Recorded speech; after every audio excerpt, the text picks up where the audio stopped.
Bienvenidos a Our Mind, un espacio en el cual nos adentraremos en lo más profundo de la mente para conocer todo aquello que nos define y nos distingue como personas. Esto es la depresión. Bienvenidos. Bueno, hola a todos, bienvenidos nuevamente a este podcast, acá en nuestro segundo capítulo, recordándoles un poco que pues este espacio va a estar como segmentado de tres maneras. La primera pues tratamos como el concepto general, su tema histórico, desde dónde nace, cómo nace y algunas características que nos ayudan a definir cuáles son esas condiciones que definen a una persona con depresión, con este trastorno. Ya en esta segunda parte, como se les había mencionado, se les había prometido, pues va a estar alrededor, o sí, digamos, va a estar desarrollado alrededor de una situación o de una vivencia real que definitivamente se hizo muy famosa. Desafortunadamente se hizo muy famosa, pero que a raíz, digamos, de esta historia se han podido ayudar a muchas personas que han padecido o que padecen en este momento de depresión, porque si bien no tuvo un final feliz, sí ha tenido como un desarrollo de aprendizaje, en este caso de Jess Brown, que es la persona que narra la historia de su hijo. Entonces, pues sin más, vamos a empezar a desarrollarla. Entonces, este espacio,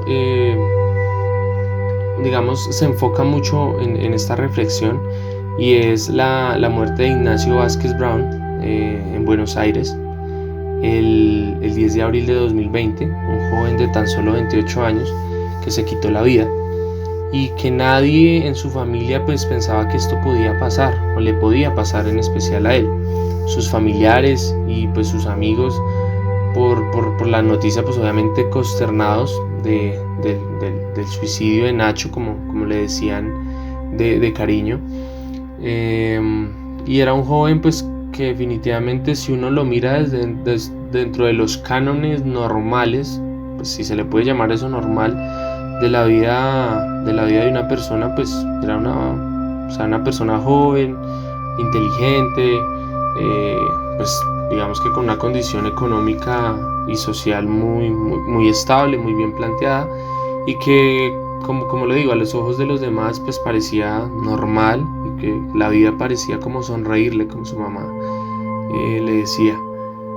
Uno de los fragmentos que ella, que me gustaría, pues es un fragmento pequeño que dice Jess Brown, es: la sociedad machista en la que vivo no me deja pedir ayuda. Eso fue lo que escribió en una de las cartas que dejó Nacho antes de suicidarse y que le dejó a su mamá. Entonces acá, como lo comentamos en el primer capítulo, volvemos como a esa importancia que tiene la sociedad sobre este tipo de trastornos y cómo puede ayudarnos o definitivamente dificultarnos, por el contrario, el poder mejorar estas condiciones. O sea, que definitivamente son un actor importante y un agravante, sobre todo en esta sociedad todavía tan machista, que si bien se han avanzado en muchos aspectos, aún se siguen teniendo muchos tabús sobre este tema y pues miedos, por así decirlo.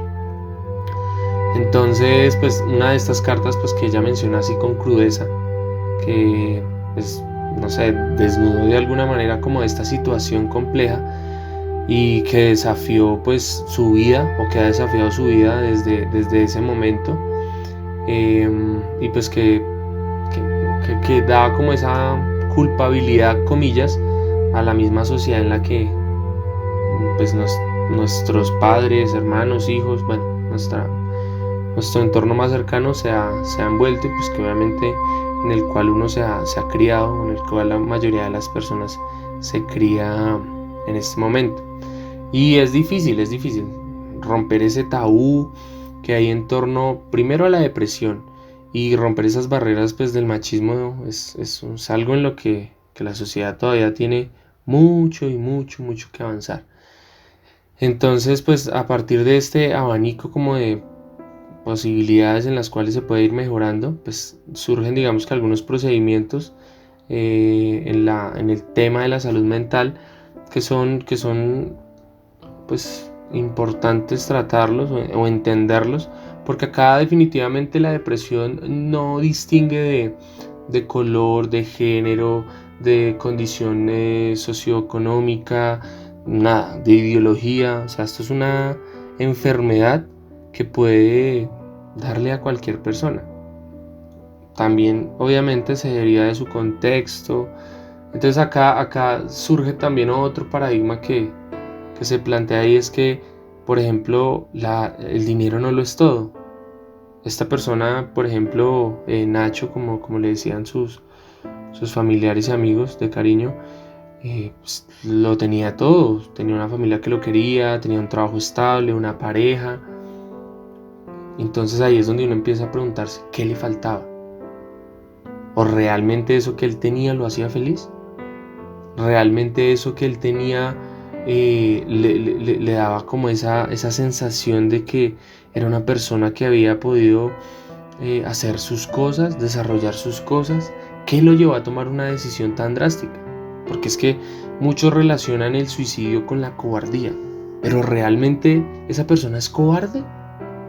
¿O quitarse la vida para ellos es tomar la decisión definitiva de que no hay otro camino, de que yo acá como estoy no me siento bien, me siento mal, no quiero, inclusive a veces yo he llegado a pensar, o sea, esto ya es un tema más subjetivo, más personal, que esas personas, más allá de que sepan que le van a causar un dolor a su familia, pues obviamente para toda su vida, porque pues esto de perder un hijo, de perder un familiar muy cercano, pues es demasiado difícil. Pero al final, si uno empieza a mirar como ese trasfondo, pues es una decisión que, más allá de que implique o no la afectación a sus familiares, es una decisión por ellos y para ellos. Y puede que esa decisión que tomen sea como la mejor solución. Porque es que a veces pensamos mucho en sí, la afectación a la familia es importante, porque pues son unas situaciones muy complejas. Pero ¿y si esa persona tomó esa decisión porque sentía que ni siquiera el dolor que iba a causar era mayor al que estaba pasando? Entonces son ese tipo de cosas que llevan a pensar que realmente la depresión tiene tantas cosas todavía por analizar, por entender, y que digamos casos como estos, si bien pues son desafortunados en la manera en que se conciben o en la manera en que se interpretan, lo abro por su madre, por Jess Brown, pues llevan a uno a pensar que se puede avanzar, que todavía se puede seguir avanzando si se quiere, ¿no? Porque pues en muchas ocasiones pues se cree que realmente este trastorno no es relevante, o simplemente se trata con medicamentos y pare de contar. Pero pues yo la verdad soy de los que creo que esto va más allá. Las personas que sienten depresión que sienten depresión y a raíz de esto llegan o a quitarse la vida o pues en este caso a perderla, para mí tienen una importancia para analizar que realmente me parece curiosa e interesante, porque puede abrir las puertas a muchas rutas o a muchos caminos sobre el concepto mismo y sobre cómo se desarrolla de manera diferente en todas las personas. Es algo que se debe tener en cuenta. Bueno, dentro de, digamos que este tema de los estereotipos y bueno, este tema del tabú sobre la depresión, y los roles el rol que conlleva, digamos, el género. Y el género, pues me refiero a este caso, el género masculino, y que lleva como ese silencio innecesario, pero pues que como ya les decía, innecesario a nivel general si lo vemos desde acá, pero y si la persona no siente esa confianza de poder expresarse. O sea, particularmente, digamos, yo no soy de las personas que tenga la posibilidad así de expresarme muy abiertamente. Cuando lo hago pues y dejo salir todo, pero son contadas con la mano, con los dedos de la mano, las personas en las que ni siquiera, porque acá es donde uno tiene que entender que ni siquiera la familia En muchos casos es como ese camino que uno quisiera, o por el camino que uno quisiera optar para poder dejar salir esas sensaciones, esas emociones, todo eso, porque no se siente la confianza. Y el tema de la confianza va más allá de saber que a uno lo quieren o no, porque la confianza se convierte en una situación de que esa persona, más allá de que se siente a escucharme y me entienda, realmente valore y quizás, ¿por qué no?, haya pasado o entienda realmente qué es sentirse de esa manera. Porque pues a uno le pueden dar consejos, pero si la persona no ha atravesado por esa situación, definitivamente no lo va a entender a uno del todo.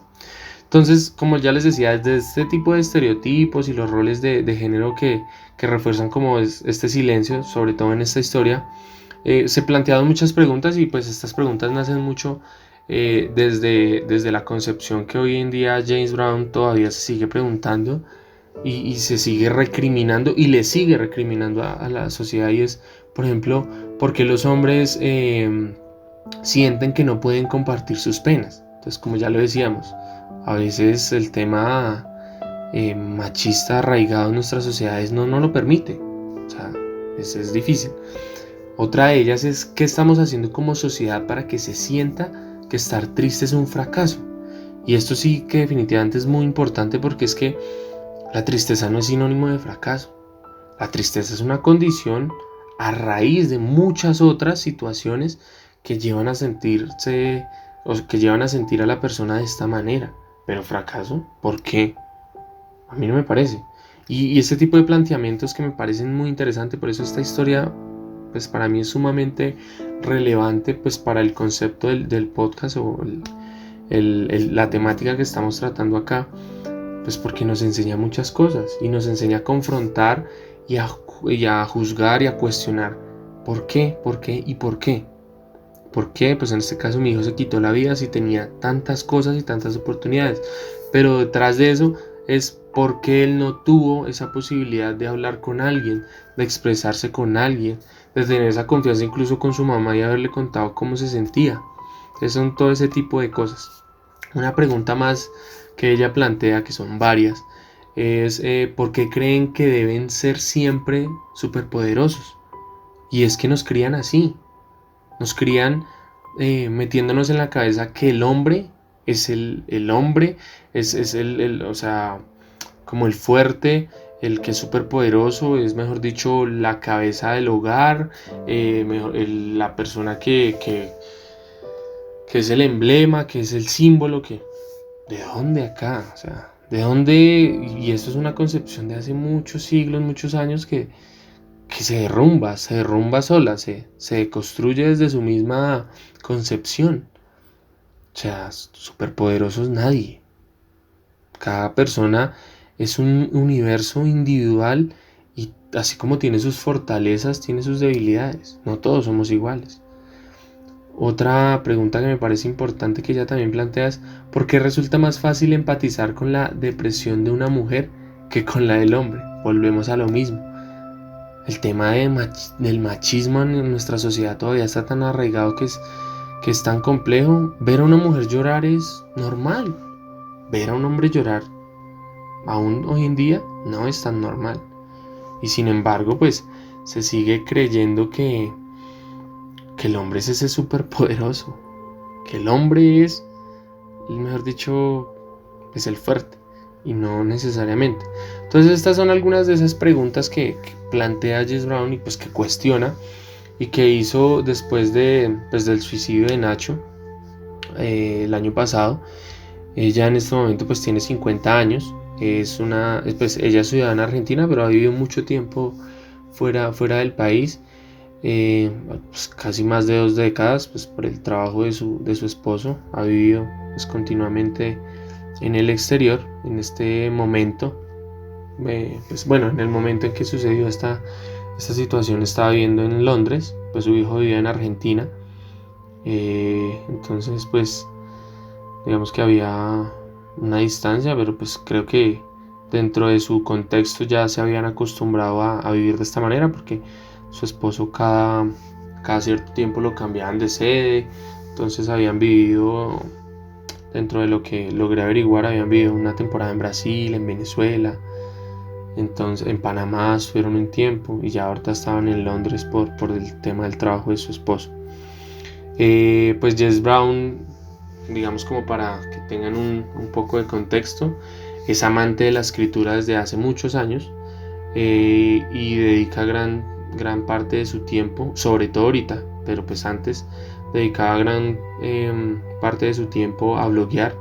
Le gustaba compartir en las redes sociales como sus emociones y pues lógicamente no, a raíz de la muerte de su hijo, Jess Brown empezó a promover una página en Instagram que se llama Empezares.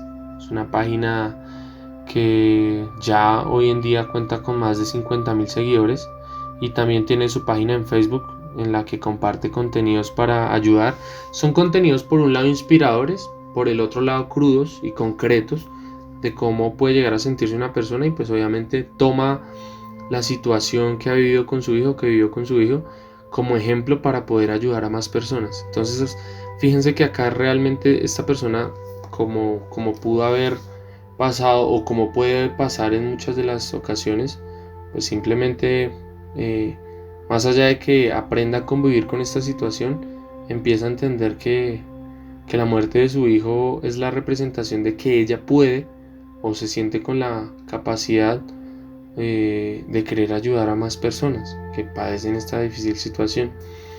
Entonces, pues como lo menciona en la entrevista que le da al diario La Nación de Argentina, que pues lo hizo pues después de la muerte de su hijo, ella en este momento ha encontrado como un nuevo valor y un nuevo sentido a lo que le ocurrió a su hijo, y lo hace pues para poder ayudar a las personas.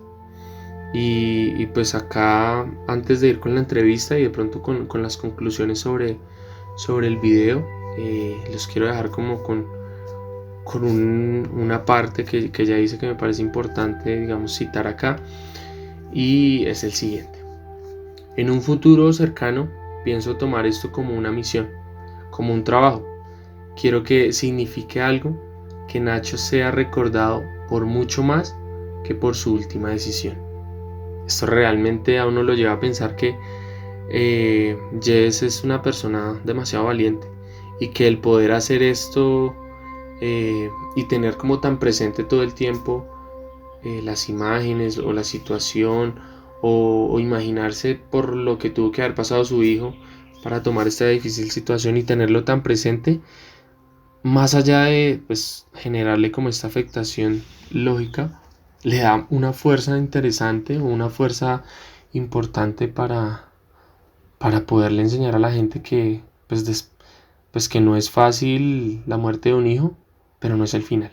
Entonces acá los dejo con la entrevista que le hacen del diario La Nación, y que es muy valiosa. Y volvemos con algunas conclusiones sobre la entrevista. Aquí está Jess Brown para el diario La Nación. Me llamo Jess y soy la mamá de Ignacio. Este es Ignacio. Ignacio se suicidó hace un año. Cuando pasa lo de Ignacio, en plena pandemia, y un duelo necesita de mucha conexión, y a mí me tocó, como a muchos, atravesarlo en el momento de más desconexión. Yo no vivo en Argentina hace muchos años. Ahora vivo en Londres con mi familia, y Nacho ya estaba viviendo en Argentina. Nadie se imaginaba que Nacho estaba triste, ni mucho menos. Nacho tenía todo lo que uno cree que hay que tener para estar bien. O sea, es otra cosa que uno aprende con esto, ¿no? Que cuando estamos mal, enseguida la gente te dice todo lo que tenés bien, y hay cosas que evidentemente van por dentro y no las vemos, que alguien que pareciera tener todo, igual por ahí la pasa mal. Nacho muere el 10, pero yo me entero el 11, y era plena pandemia, imposible viajar a Argentina, así que vi su entierro por Zoom, que no me acuerdo nada, y recién pude viajar en noviembre por primera vez al cementerio, que pudimos hacer una ceremonia donde quiero creer que ahora Ignacio descansa en paz. ahora viene el capítulo de ver cómo yo voy a estar en paz con esto. Un chico que se hacía muchas preguntas existenciales y creo que Ignacio el mundo le dolía en algún punto. Ignacio me preguntaba, por eso no entiendo cómo no me contó que se sentía mal, porque Ignacio me preguntaba desde sus relaciones con sus novias y me pedía que les escriba una carta, pues le gustaba como yo escribía, me llamaba para preguntarme qué camisa me pongo para el primer día de trabajo y para esto no. Y ese día que hablamos, lo único que me dijo que después até me dijo que al otro día, el viernes, iba a descansar, así que si lo llamaba y no me contestaba, que no me preocupe. El sábado a la mañana fue que la señora que trabajaba en casa de mis papás de muchos años, que de hecho ella tendría que haber ido el viernes, pero Ignacio le dijo que no vaya el viernes, le dijo que vaya el lunes recién, y ella el sábado se despertó y dijo, no, voy a ir a verlo, y fue ella la que lo encontró y ella la que me llama. En una de sus cartas se pone que lo venía pensando hace mucho y no nos dio ninguna señal. Conocí ni una persona que haya conocido a Ignacio que diga, yo algo de esto me imaginaba. Nacho lo que dice en su carta es que él siente que es una sociedad machista donde no hubiese podido pedir ayuda. Algo que Nacho haya sentido lo que siente mucha gente, que si pedís ayuda sos débil o que si pedís ayuda la gente se va a cansar. Yo tenía una gran necesidad de encontrarme con su ropa. Y cuando me encontré con su ropa me di cuenta que era una pila de ropa. No sé qué esperaba encontrar ahí, no encontré. Fue como una desilusión, o como ir encontrando cosas vacías, el departamento vacío, la ropa que no es más. Y ir al cementerio fue brutal la primera vez, o sea, ver su nombre, cuando voy al amor que Nacho me tenía, que sé que me tiene, que yo le tuve a él, rodearme de gente que me comprenda, gente que entienda que la herida es enorme. Yo lo que siento es que la historia de Nacho tiene que servir para algo y que mi historia también quiero que sirva para algo. Cuando se murió Nacho me puse a escribir y me puse a hacer y me puse a tratar de estar para mis hijos y correr y no dejar de hacer mis actividades y realmente siento que fue recién cuando llegué acá a Buenos Aires que dije, estoy deprimida en serio, o sea, empecé a sentir que yo no iba a poder con esto sola. Y dije, bueno, así como pienso como Nacho no pidió ayuda, este es el momento para que yo pida ayuda. Creo que la única manera de estar bien es hablando y diciendo. Una vez leí que cuando se te muere un hijo nunca más vuelves a ser la misma. En ese que se sale del duelo, un hijo se puede salir, pero que se sale diferente. Yo también hoy pienso por qué sintió que no podía decir no estoy bien, ¿no? Creo que los chicos que sí pueden ser salvados son justamente los que pueden decir o que pueden dar un aviso o que pueden, y ahí creo que tiene que estar la lucha de todos y por lo menos donde yo quiero poner mi misión, es decir, hablemos. Creo que hablar con pares es súper importante para ver quién quiere ser y quién no, y para ver que en un duelo cada uno puede salir para lugares diferentes y para comprender que es un momento tan delicado que no hay un bien y un mal. Está el que no se puede levantar de la cama, está el que no para de hacer cosas, está el que no para de llorar. El tema del suicidio es todo lo que queda detrás, ¿no? Las preguntas sin contestar, las culpas, el estigma.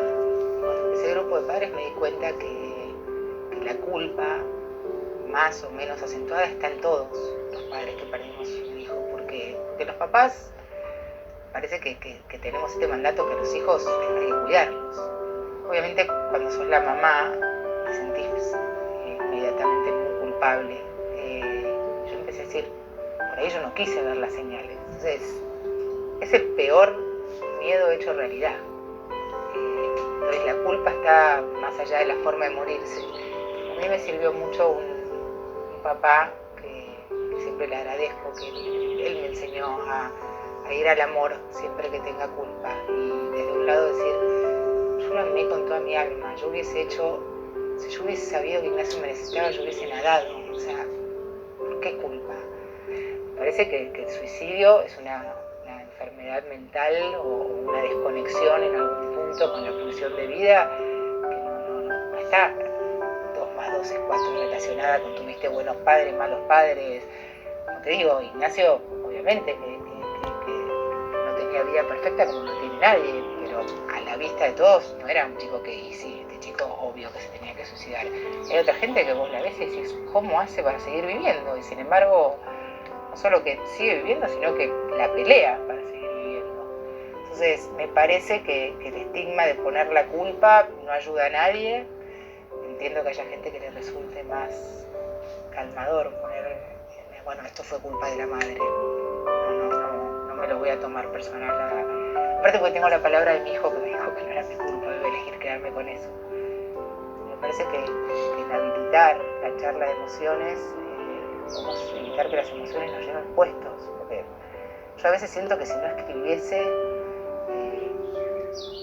me ahogaría, y ahí creo que hay mucha gente que se está también ahogando, porque las emociones te pueden ahogar y que cuando las sacás y las decís son menos horribles de lo que parecen.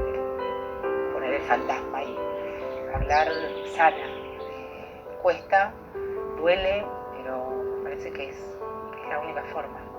Alguien me dijo que no hay acto de amor más grande que aceptar la decisión de otro por más que esa decisión te destroce a vos. Y yo sé que la tengo que aceptar en algún momento.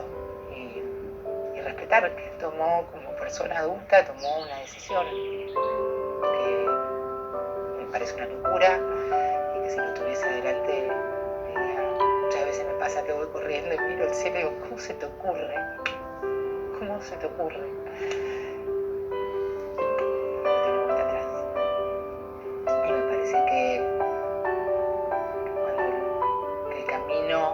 Duelo también es el camino a aceptar y a respetar.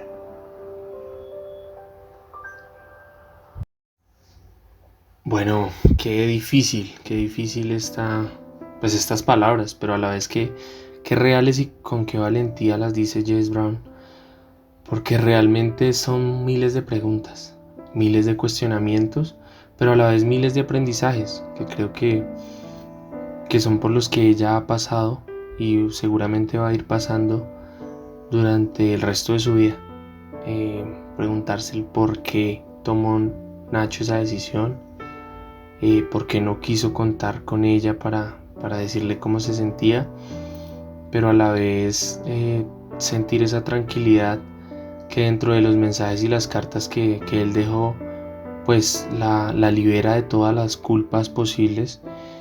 Es como ese impulso o ese aliento que le entregó a partir de esas misivas, de esas cartas que deja Ignacio, para entender un poco por qué tomaba una decisión tan trascendental.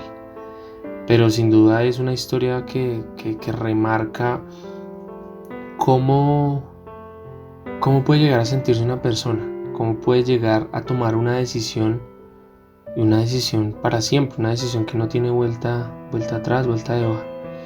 Y cómo pensar en cómo se llegaba a sentir de mal esa persona para tomar la decisión que tomó. Esta digamos que es una pequeña reflexión para entender un poco sobre cómo la depresión pues es importante, es como ya lo decía al principio, que no tiene en cuenta absolutamente ninguna condición social, económica, de raza, de religión, sino que es una condición que está implícita en nosotros y que pues de nosotros mismos y de la gente que está en nuestro entorno depende cómo se desarrolle y cómo combatirla. Esta fue una entrega más de Our Mind, el segundo capítulo de Depresión.